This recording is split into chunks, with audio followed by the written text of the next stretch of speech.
hay el humor negro que empapa todo el libro. Estamos ante la rosa más desatada y que se ríe de sí misma, porque solo el nombre de tu personaje ya es buena, sí. Soledad Alegre. Soledad Alegre, sí. Claro, para mí el sentido del humor es muy importante siempre, y en casi todas mis novelas hay mucho sentido del humor. Esta es en una de las que el tono es muy humorístico desde el principio, ¿no? Y si no, sería ilegible, sería un dramón, la novela ilegible y absurdo. El humor lo pone en su lugar, que es el lugar de la realidad, de lo real, ¿no? El humor nos quita la estupidez de la propia importancia, ¿no? Y nos hace ver la medida de lo que somos, en realidad, ¿no? Hormiguitas pataleando, ¿no? En un mundo inmenso. Es increíble la importancia que nos damos a nuestras propias vidas, ¿no? Somos tan importantes para nosotros, alucinante, ¿no? Cada uno de nosotros, y en realidad luego pues no somos nada. En 2 parpadeos se nos pasa la vida, un parpadeo más, si tenemos suerte, se nos empieza a caer el pelo, los dientes, terminamos en silla de ruedas. Esto sí tenemos suerte, si no tenemos suerte nos morimos jóvenes, quiero decir. Y en otro parpadeo nos morimos y se acabó. Entonces, pues hay que intentar verlo con humor, lo que somos, porque además de que nos permite conocer mejor la realidad, yo creo que hasta consuela, ¿no? El ver que nuestra pequeña tragedia es una comedia, como decía Joker en la película Tremenda Vida, es una comedia. Sí.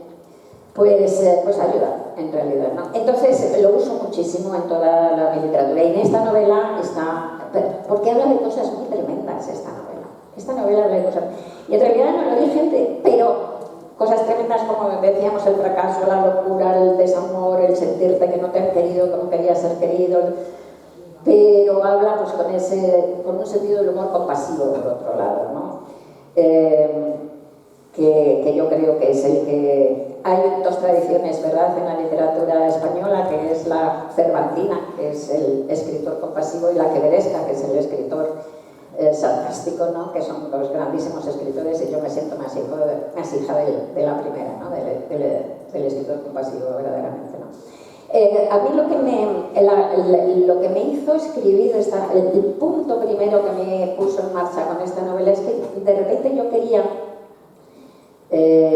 preguntarme, hacer un personaje muy extremo que no hubiera tenido que llegar a una edad como los 60, que ya es una edad, ¿verdad?, que el futuro que te queda es mucho más pequeño, ¿no? Y que no hubiera tenido una historia de amor verdadera por determinadas razones, que se sabe luego. Esta mujer ha tenido muchos amantes, y ha tenido éxito en cuanto a amantes, pero no ha tenido, por razones que se van sabiendo a lo largo del libro, una historia de amor verdadera. Y yo quería una historia de amor verdadera, una historia de amor, una pareja, aunque durara X tiempo, ¿no? No la tenía. Y yo quería poner un personaje así de extremo para ver qué agujero de dolor le podía producir eso, cuando al llegar a alguien con una vida así, a los 60, pongamos, pues se pudiera decir, a lo mejor me moriré sin conocer nunca el amor. Pero lo curioso es que cuando estaba allá ella, os vuelvo a repetir, le puse una vida muy extrema para llegar a esto. Pero cuando estaba medio terminando la novela, ya el primer borrador, me di cuenta que no me había hecho falta irme tan lejos en realidad y poner a un personaje que por unas circunstancias muy especiales suyas no había tenido nunca una historia real de amor. Porque me di cuenta que la inmensa mayoría de la gente le pasa lo mismo, que hay muchísima gente que le pasa lo mismo, que hay personas que a lo mejor llevan casados 30 años, o que se han casado y se han separado, y se han vuelto a casar y se han vuelto a separar, y se han vuelto a emparejar, y que llevan 3 parejas de 10 años cada una, y que sin embargo se sienten exactamente igual que mi Soledad, porque piensan que no han sido nunca queridos de la manera en que querían ser queridos, y por lo tanto no les vale para nada la vida que han vivido. Y piensan también que guardan una nuez de amor puro y recóndito que no se la han dado a nadie. Y ese agujero de dolor es exactamente igual que el de mi Soledad. Y puede ser totalmente destructivo. Y en algunos casos, esa sensación de no me han querido como yo quería, ser querido, ¿no? Es real, tiene razones exteriores, como le pasa a mi pobre personaje, ¿no? Es objetivamente, pues tiene una base objetiva, pero la mayor parte de las veces es porque no sabemos vivir, es porque somos unos malditos desastres, es porque no somos capaces de reconocer la realidad de lo que tenemos, ¿no? Hay una frase de Oscar Wilde, que a ver si me acuerdo bien cómo es que lo cuenta, ¿no? ¿Cómo era? Es que maravilloso. Para la mayoría de nosotros, la vida que tenemos, no me acuerdo cómo era la frase, pero habla de la insatisfacción, esa insatisfacción tan absoluta que nos impide, la insatisfacción humana, que nos impide sentir que estamos viviendo una vida plena, ¿no? La mayor parte de la gente no sabe vivir el presente y no sabe vivir lo que está viviendo, no sabemos, ¿no? Y no somos capaces de aprenderlo, ¿no? Siempre decimos, seré feliz cuando tenga hijos, seré feliz cuando mis hijos se vayan de casa, ¿no? Seré feliz cuando tenga, ya que sé, cuando me vaya con la pareja, seré feliz cuando mi pareja se vaya de viaje a ver si me deja solo un rato, ¿no? O sea, seré feliz. Todo el rato la felicidad parece que está en otro lado y que solamente le estamos arañando, ¿no? Le estamos arañando, pero no llegamos a... Y eso es un desastre que lleva en algunos casos a una percepción de la vida como una tragedia cuando podría no serlo para nada. Porque además, en realidad, la vida depende de lo que nosotros nos contamos de nuestra vida. Epicteto decía, lo que le afecta al ser humano no es lo que le sucede, sino lo que se cuenta de lo que le sucede. Entonces, esa narración interior con la cual nosotros nos contamos nuestra propia vida es lo que nos puede hacer desgraciadísimos, o menos desgraciados, o más felices, ¿no? Por eso hay tantas terapias que se basan en cambiar en la palabra, ¿no? En cambiar el relato, ¿no? Bueno, no es que autoconvencer, es realmente cambiar el relato de... No estoy diciendo que tengas que contarte una mentira de tu vida, estoy diciendo que te cuentes la vida de otra manera. Es que nos contamos la vida muy mal, normalmente, insisto, muy mal. Pensar todo siempre que, sí, sobre todo que lo que tenemos no es suficiente. Por eso llevas tatuado en tu piel ni pena ni miedo. Lo tengo aquí tatuado en el cogote, sí. Pues mira, ni pena ni miedo es una frase, es un verso de un poeta chileno que se llama Raúl Zurita. Y este hombre la excavó, esta frase, en el desierto de Atacama, que es el desierto más árido del mundo y que está en el norte de Chile, como sabéis, es como el desierto de Mad Max, porque está lleno de minerales, entonces es un desierto de piedra, pero con unos colores fascinantes, ¿no? De rosa, azul, púrpura, bueno, increíble, precioso. Y la excavó con una excavadora en el desierto y mide la frase ni pena ni miedo 3 kilómetros, 140 metros, y cada letra mide de alto 400 metros. Y entonces yo estuve allí en Atacama y anduve por encima de estas letras ciclópeas y me pareció, hace como 4 años o 5, y me pareció preciosa la frase, porque yo creo además que es una frase magnífica, es un lema magnífico para ir envejeciendo, ¿no? Porque cuanto mayor eres, más pena tienes por lo perdido y más miedo por lo futuro, ¿no? Y entonces, pues yo creo que hay que intentar no tener ni pena ni miedo. Que los lemas, como sabéis, no es lo que has conseguido, sino lo que deseas conseguir. Entonces, hay que intentar no tener ni pena ni miedo. Quería preguntar. No. Rafa, Sí. Quería preguntarte una cosa. Hace poco, hace unos años, has hecho una donación personal a la Biblioteca Nacional. Sí. Porque la has hecho y... Bueno, yo estoy agradecidísima a la Biblioteca Nacional, ¿no? Ana Santos, que es la directora de la Biblioteca Nacional, que por cierto es un personaje de mi novela, de La Carmen, que la pobre además no sabía que la sacaba como personaje, así que fue Cuando terminé el primer borrador se lo mandé corriendo a Ana y le dije, mira Ana, mírate, léete el borrador, mírate porque sales tú, sales de personaje y además hablas mucho, mira a ver si te parece bien. Le pareció bien, no solo le pareció bien, sino que además ha comprado no sé cuantísimos libros para dárselos a los amigos, ¿no? O sea, yo creo que una edición es de ella, vamos, directamente. Es divina. Bueno, pues Ana, antes de esto, hace años, pues ella está promoviendo el hecho de que escritores y tal dejen sus archivos a la biblioteca. Y entre ellos me lo propuso a mí. De hecho, nos conocimos, yo creo que más o menos, nos conocimos en un congreso de la lengua en Panamá. Pero bueno, ahí me lo propuso ya. Y yo no tengo hijos además y me parece además un orgullo, qué maravilla que me haya propuesto algo así. La Biblioteca Nacional es una joya absoluta, absoluta, ¿no? Y entonces pues que te guarden ahí las cosas. Y ya he hecho una donación de parte de mis fondos, de lo que tengo, es decir, de todos los cuadernos, porque yo antes de escribir un libro primero lo escribo a mano en cuadernitos, luego termino haciendo como organigramas en grandes en cartulinas de todos los colores no importan, pero me encanta la papelería y tal, y hago fichas y combinaciones de los capítulos y tal, y bueno, todo ese material pues y las cartas personales y todo eso, pues sí, ya he dado una parte, pero lo daré todo. Me he quedado todavía con algunos, con los cuadernos más bonitos, la verdad, porque te da pena desprenderte de ellos, pero voy a ver si ahora tengo un poco de tiempo y doy otro montón, y luego pues cuando me muera ya lo daré todo mi archivo personal a la biblioteca.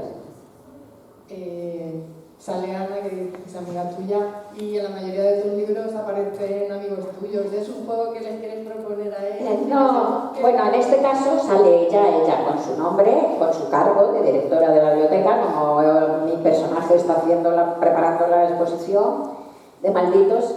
En este caso es ella con nombre y apellidos, y ella, además, que ha intentado poner su personalidad, ¿no? Dice que se reconoce, ¿no? Entonces, pero en los otros no, donde juego con mis amigos es en las Brunas. Tengo 3 libros de Bruna Husky, que es un personaje futurista, son 3 libros, 3 novelas que suceden en Madrid en el año 2109. Y la última novela que he publicado, Los tiempos del odio, es la tercera de Bruna Husky. Y a ella entonces, y lo que he hecho es poner a los personajes, jugar con los personajes con nombres de mis amigos, pero como un juego personal, y no tienen nada que ver los personajes ni nada. Por ejemplo, a veces no son ni personajes, ¿no? En esta novela hay una tierra flotante, hay una plataforma orbital habitada que es de una sociedad totalmente terrorífica, repugnante, hiper fanática religiosa, hipermachista, esclavista, bueno, un asco de sitio, ¿no? Y se llama la tierra de Lavari, el reino de Lavari. Y Lavari es el apellido de una amiga mía, escritora también, Nuria Lavari, ¿no? O sea, la pobre me dice, en la primera novela que ya salía, ¿no? Me pones mi nombre a ese sitio horrible, que digo, no te quejes porque tú vas a estar en todas las novelas, claro, porque la plataforma está en todas las novelas, ¿no? Y efectivamente, podrías tener un papel inferior, ¿no? Así que no, eso es como un divertimento personal, ¿no? Es una especie de... Yo creo que casi todos los escritores, o todos los escritores, tenemos un poco estos juegos privados que además no quieres ni que se lo vea a nadie, ¿no? Son cosas que tú haces y cosas privadas que son juegos contigo misma, ¿no? Las que tengo, ¿no? En las Brunas, por ejemplo, pues pongo la dirección de mi casa de la infancia, ¿no? En el Madrid, cosas que bueno, son para mí, ¿no? Jugar, escribir es jugar. Es un juego enorme, ¿no? Aprovechando que has sacado tu última saga, la de Bruna Husky, se ha publicado recientemente que Globomedia ha adquirido los derechos para llevarla a las plataformas digitales en forma de serie de televisión, y parece que estamos en ello. ¿Vas a hacer tu adaptación? Estamos, bueno, sí, yo estoy colaborando en el guión y tal, y ya hemos hecho, lo primero que hemos hecho ha sido la Biblia, que se llama Biblia. La Biblia van a ser la primera temporada, si es que hay suerte, haremos 3 temporadas, porque hay 3 libros. Son la primera temporada, que es la que estamos preparando, 8 capítulos de 1 hora de duración. Entonces, pues en la Biblia cuentas presentas a los personajes, hablas de la serie en general, son como 50, 60 páginas, cuentas lo que pasa en haces un resumen de cada capítulo, cuentas lo que pasa, eso es la Biblia. Y después además de la Biblia, hay que hacer el primer capítulo, que ya lo hemos hecho también con otros guionistas y tal, yo estoy colaborando con ellos, ya hemos hecho el primer capítulo y ahora con eso hay que ir a las plataformas y que te compre alguien. Es muy lento todo, entonces si te compra alguien, pongamos que nos compra, yo qué sé, HBO o Netflix, entonces te compran solo el primer capítulo y se hace un piloto. Solamente el primer capítulo. Si ese primer capítulo les gusta, te compran la serie, la primera, si no, no. O sea que es todo... Estamos ahí ahora intentando... Lo bueno es que la productora es la productora más fuerte de audiovisual de España. Espero que esta sí, media sí, adquirido. En el proceso de casting, ¿tú elegías a la persona? No me gustaría tener un voz, sí, pero vamos, no me voy a matar por elegir. Prefiero que el director, que tampoco sabemos todavía quién sería, director o directora, creo que es algo que debe de escogerlo más, es una opción más de producción y de dirección. Ya, pero al tratarse de, que has dicho, que Bruna Husky es un personaje más personal, que le daba algún nombre que tú utilizabas en... Sí, no, es el personaje que más me gusta, que más quiero, que yo creo que se parece más a mí en el fondo, claro, porque es una replicante, ¿no? De combate, que ahora es detective, yo no lo soy, obviamente, ¿no? Replicante de combate y tal, pero sí en el fondo, porque vive solamente 10 años, ¿no? Es un clon humano que ha sido madurado aceleradamente por los ingenieros genéticos en un tanque. Entonces, en 12 meses, pues alcanza la vida biológica de 25 años. A los 25 años, entonces, es activada y vive solamente 10 años hasta los 35, porque entonces se le desata como un proceso tumoral, canceroso, multiorgánico y se muere en una semana. Con lo cual el personaje sabe cuándo va a morir. Y eso hace que no pueda olvidarse de que es mortal, que es lo que la inmensa mayoría de los seres humanos viven, ellos, vosotros, viven como si fueran inmortales, ¿no? Salvo un puñado de neuróticos como Woody Allen y como yo, que estamos obsesionados por la muerte todo el rato. Pues, y entonces por eso me siento muy cerca de Bruna, ¿no? Por esa especie de obsesión por la muerte, por la rabia que la muerte le produce, no es solo miedo, sino rabia, es como una estafa, ¿no? Venir a este mundo tan bonito y tan lleno de ganas de vivir y de deseos y que se te vaya todo en un abrir y cerrar de ojos. Y luego por las ganas de vivir que tiene, porque claro, se come la vida a bocados, y es que cuando estás muy lleno de la conciencia de la muerte, estás muy lleno de vida. A mí me pasa también, soy muy vitalista, ¿no? Esa cosa que decía John Lennon, ¿no? La vida es eso que sucede mientras nosotros nos ocupamos de otra cosa. Bueno, pues a mí me sucede poco, soy una persona bastante consciente de que estoy viva, ¿no? Justamente por esa obsesión por la muerte y por el paso del tiempo, ¿no? Así que en eso nos parecemos mucho mi personaje y yo. Y le he dado otras cosas también, mi gusto por el vino blanco. Como ella es mucho más exagerada que yo y vive esa agonía de los 10 años, es una alcohólica, naturalmente. Le pega mucho más. Yo todavía no, espero. pero sí tengo muchas cosas que me unen a ellas. La obsesión, es muy obsesiva yo también. No se puede ser novelista sin ser obsesivo. Estás también muy de actualidad, porque Storytel acaba de publicar el audiolibro de la gran idea de no volver a verte, el cual la narradora. ¿Qué tal como narradora? Sí, pues mira, lo leí, sí, hice la lectura en el audio, me lo propusieron hacer la película, y claro, me pareció, tengo otros libros en audio, y no se me ocurre, tengo todas las fortunas y tal, no se me ocurriría leerlos, pero la película sí, porque es un libro como tan personal, yo creo que le pegaba mucho que lo leyera yo. Así que ha sido una experiencia muy, muy bonita y mucho más fácil. Al parecer lo he hecho muy bien, en el sentido de que hemos tardado, creían que íbamos a tardar como 9 horas en grabarlo o más, y no, 9 horas, no, muchísimas más. 5 sesiones, calcularon que íbamos a tardar como 5 sesiones de 4 o 5 horas cada una. y lo hemos hecho en 2 sesiones y media nada más, o sea, en la mitad. Así que bien, me gustó. ¿Me oye? Sí. Tengo que decir que yo conocí tu libro en el Encuentro Provincial de Clubes de Lectura en Villarrobledo y no lo había leído, pero yéndote a ti a hablar, vamos, de cabeza me lo leí en cuanto llegué aquí a Villamalea y me hizo llorar, y quien no lo haya leído, yo se lo recomiendo personalmente. Muchas gracias, muchas gracias. Es un libro especial, sí. Además forma parte de... Yo tengo unos libros que son muy clasificables, 2, que son este y La loca de la casa, que además los libreros, aquellos libreros, pues cuando los saqué los 2, cada uno en su momento se ponía muy nervioso y decía, ¿pero dónde lo coloco? Yo digo, la mesa de novedades. Dice, sí, pero las tengo repartidas por ficción y no ficción, y no sabían dónde colocarlos, ¿no? Y de hecho, pues han estado los 2 en listas de superventas en ficción y en no ficción al mismo tiempo, ¿no? O sea, que una cosa de estas. Y sí, les tengo cariño a los 2. Ahora estoy haciendo una novela, que no es de Bruna Husky, es una novela como La Carmen, como cosas de esas contemporáneas. Pero el siguiente libro, que lo tengo ya, que ya estoy tomando notas y tal, será uno de estos libros híbridos, ensayo, medio ensayo, pero no ensayo, medio ficción, pero no ficción, como La loca de la casa, y será sobre creación y locura. Lo estoy preparando. Sí, muchas gracias. En 2018 se reeditó un libro tuyo, el de Nosotras, Historias de mujeres y algo más.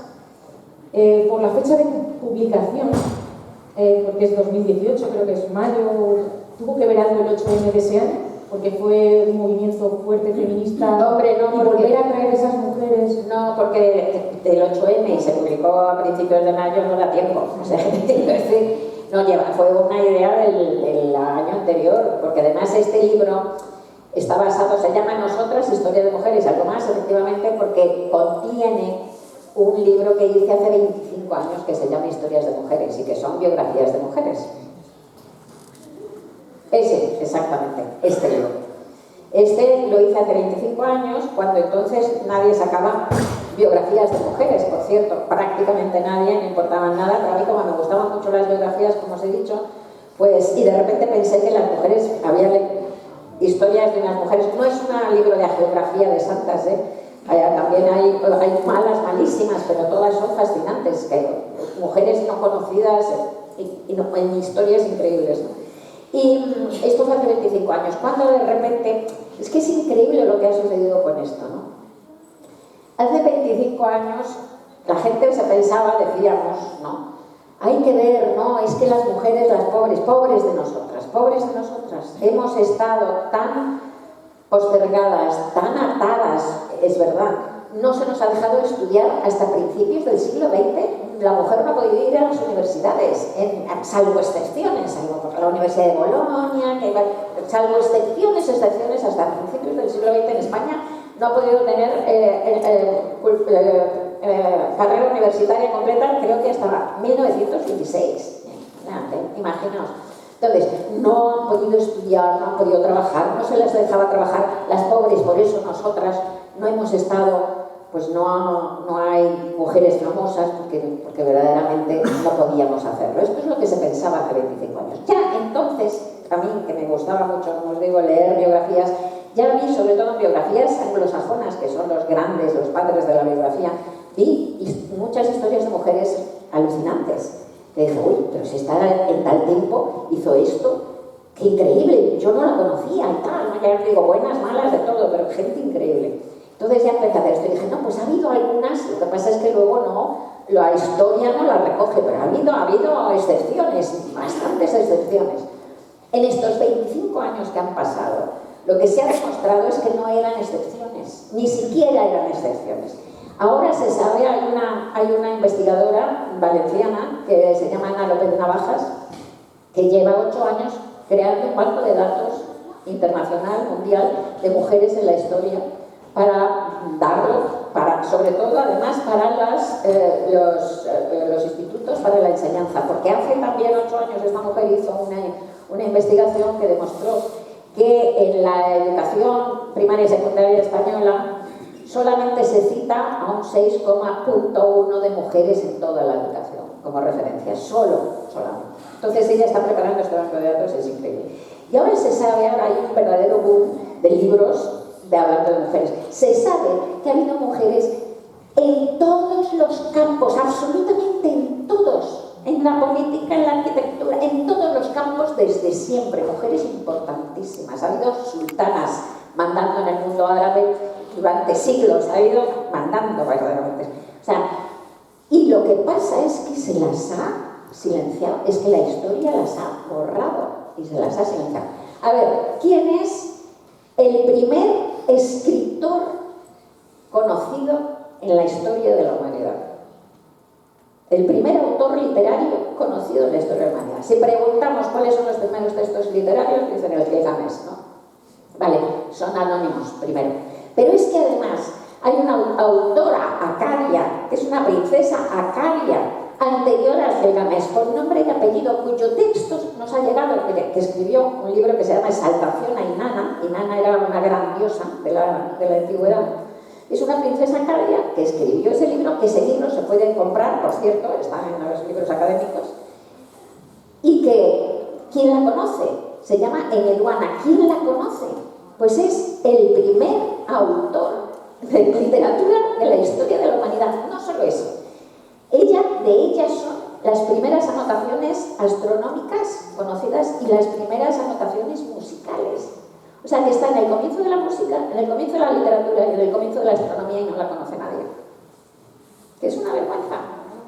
Entonces, ahora, 25 años después, cogí este libro y añadí 90 pequeñas biografías de mujeres desde hace 4.300 años hasta ahora, y hice un texto también como de un prólogo y tal y cual, y entonces hice Nosotras, que tiene como un tercio más, digamos, de páginas que ¿no? Porque tiene ese añadido que estoy hablando. Y claro, es que es horroroso, porque las mujeres entonces siempre hemos tenido que empezar de cero. Hay una cosa que la cuento también en Nosotras, que es la historia de Clara Schumann. Clara Schumann, la mujer de Schumann, del compositor, fue una de las grandes músicas de su época. Era una pianista excepcional, una de las grandes. Y además era compositora. De hecho, varias de las canciones de Schumann son de Clara. Y no es que se las apropiara, están firmadas como Clara. Pero compuso poco. ¿Y por qué compuso poco? Pues en su diario dice: en un momento determinado acaricié la idea de componer. Pero claro, luego me dije, si ninguna mujer lo ha conseguido, ¿cómo iba a lograrlo yo? Y dejó de componer. Esto es triplemente trágico, porque resulta, y lo demuestra el libro además, que la historia está llena de compositoras importantísimas antes que ella. Y en el mismo momento en que ella decía esto, en Europa había otro montón de compositoras estupendas e importantísimas. Lo que pasa es que no traspasaban fronteras, ¿no? Justamente por el sexismo, por el machismo reinante, ¿no? Así que claro, cada vez que empieza una mujer a lo largo de la historia, no solo ha tenido que luchar contra no tener la educación, no tener que ser autodidactas, tener además no sé cuántos hijos, que todas hacen todo eso y además tienen no sé cuántos hijos, no sé cómo se las arreglaban, además, verdaderamente, no poder tener prohibido trabajar, sino que además cada una tenía que empezar de cero, siendo falso además. Había un legado que nos lo han robado. Nos lo han robado a las mujeres y a los hombres, nos lo han robado a todos.